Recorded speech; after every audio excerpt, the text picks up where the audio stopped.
I read 12 Rules for Life, An Antidote to Chaos by Jordan Peterson. If you guys don't know who Jordan Peterson is, he's a clinical psychologist and has done, I think, even a professor, or at least has done lectures on at some Canadian universities.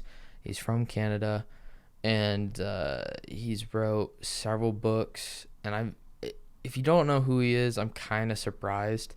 Some of his stuff ends up across like Instagram and TikTok.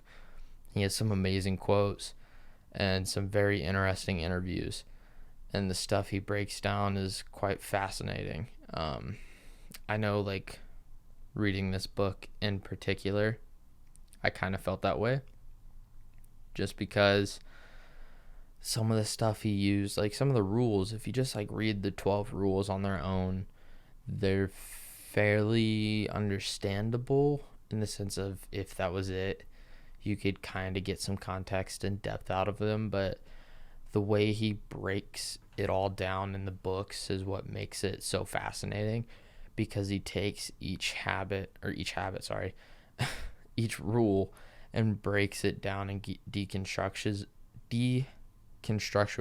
it into like a more psychological breakdown, and uses real life examples and just different examples. He, in certain rules, he actually took pieces from the Bible and took stories and quotes and kind of broke it down onto a psychological basis to be used in comparison with these different rules, and even some like studies on certain things. It was a fascinating book, and I think every day I was kind of like, I was curious to read it. So like, this one was not hard to get through.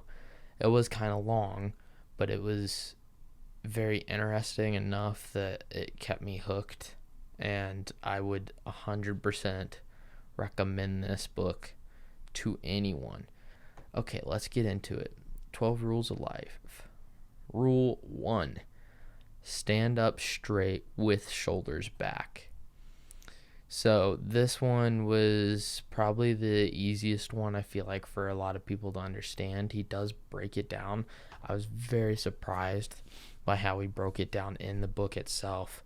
He brought up like studies of crab culture and evolution, and compared it to people, compared it to humans and their hierarchy and dominance, and where basically if someone loses in some way or another, it physically causes certain chemicals in the brain to be produced to make people sadder, and kind of hit a a plateau in the sense of heading in a downward spiral, kind of.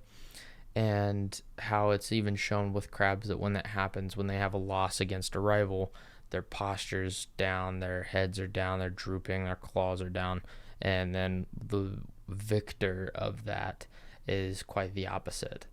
So basically, it's like, in this stance, it exerts dominance and confidence to allow you to kind of take and leave a good impression on people you're around. Because if you are walking around slooped and with terrible posture and your shoulders are rolled over, you're not necessarily going to leave a good impression just off of look, by wanting someone to possibly come over and talk to you and figure out who you are and kind of learn.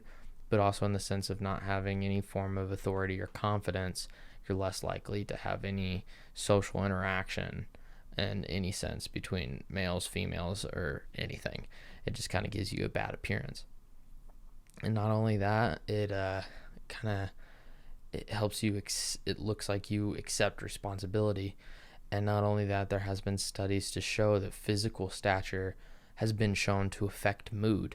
I've even seen some where specific power stances, which some would be kind of shoulders back, straight posture, like hands on your hips, or certain things for guys, or arms crossed. Like, there's been studies to show that doing a more confidence demanding dominant stance like that just placing your body in that physical position, actually within a short amount of time, within minutes, can actually boost testosterone levels throughout your body and allow you to feel more confident and give you more serotonin and you feel good.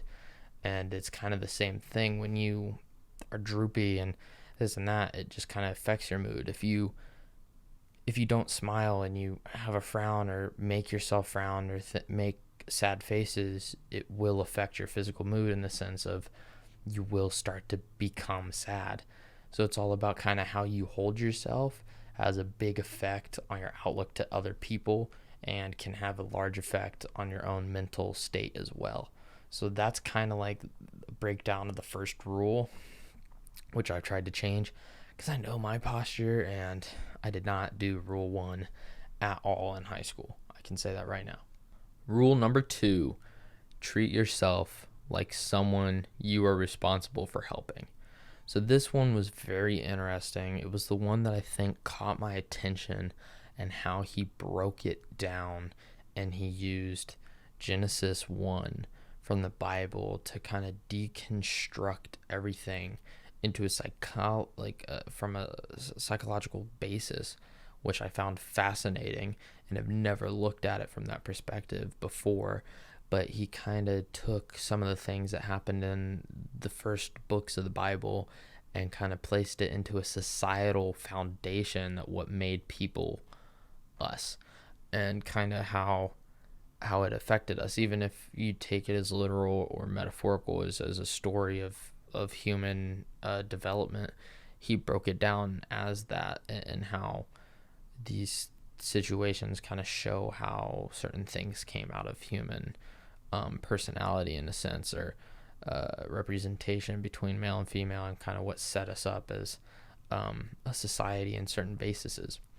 But one of the things he talks about is that people don't necessarily care for themselves, and that's kind of been shown. It's very likely, and it's been shown in a lot of studies, that it is hard for someone to take some sort of prescription that is prescribed by a doctor because that someone's dealing with some sort of pain or sickness or something like that. It is hard for people to actually follow through. Either people don't take the prescriptions, or they don't do it right on the amount, or when or how they take it, and the likelihood of someone to take everything responsibly and take care of themselves as a person is very, very unlikely.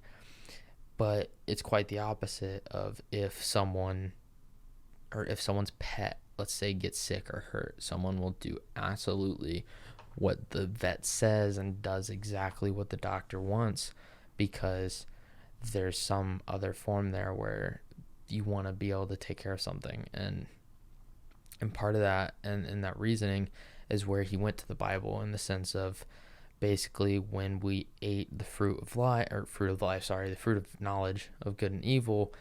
He says that in that, and in the story, that was more the birth of human consciousness, and we became self-aware. And in that sense, original sin wasn't the breakdown of what original sin would have been, was more that we had the ability and choice over distinctly choosing between good and evil, where an animal doesn't. It's not necessarily bad for a tiger to go kill a dog or cat or some animal and eat it, because it's just nature, and it's something that as people we can accept because they don't know any better. That's just how life is. But we have some sense of hatred to ourselves because we know that as a person we are capable of doing terrible things, and because of that we don't treat ourselves with the amount of respect and care that we should, because we kind of want to punish ourselves for some deep psychological reasoning, because we have the ability to do bad things to each other. You can purposely modify the way you look or act towards people to kind of get people in bad situations and manipulate and take advantage of, where an animal doesn't necessarily do that because they don't have that form of consciousness. So it's something that's like deep down, where it's like we know that we're capable of terrible things, so it's hard to respect ourselves on the level of wanting to allow us to live longer and take care of ourselves. And one of the things he says is part of it is that's a terrible way to look at it, because the thing that's going to help others is if you're able to take care of yourself, it allows you to be able to take care of others better. So if you are healthy and you take care of yourself and live longer, you're able to provide care and ability to help someone else. So it's a very negative outlook to kind of look at yourself or not take care of yourself properly. So he kind of realizes is like, if you don't have enough respect to follow doctor's orders, to work out, to diet, not to eat terrible, not to do things and basically treat yourself like a pile of crap, how are you supposed to be able to help someone else? And the hard thing it is that it's not an easy task. This is meant to make like difficult. It's not easy to do that, and that's the whole thing. But it's to be self-aware and to try to grow and develop and still do that in the sense of work towards that goal. And he said it's not the same as being nice to yourself. It's more challenging than that. It's you got to actually care for yourself and have some form of self-respect. And for some people in some situations, that's very hard to have. I know I've been there, and you got to just slowly but surely work your way out of that and respect yourself as a person just as much as you might respect another animal or another person. So you got to reciprocate that on your own and have that form of like self-love in some way or another.